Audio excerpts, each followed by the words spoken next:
Hey guys, what's up? In this video, I'm gonna show you how to change keyboard theme in Redmi 13C device. For this, all you guys have to do just go to settings and then go to search bar so that we have the keyboard here.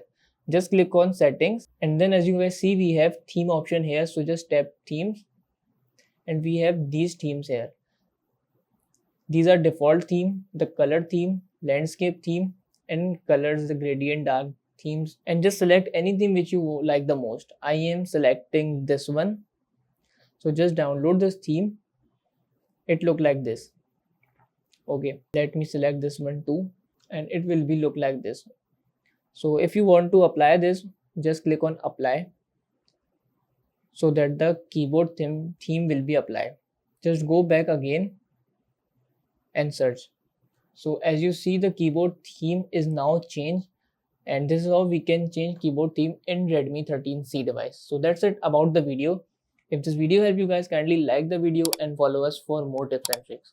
See you guys in next video. Take care.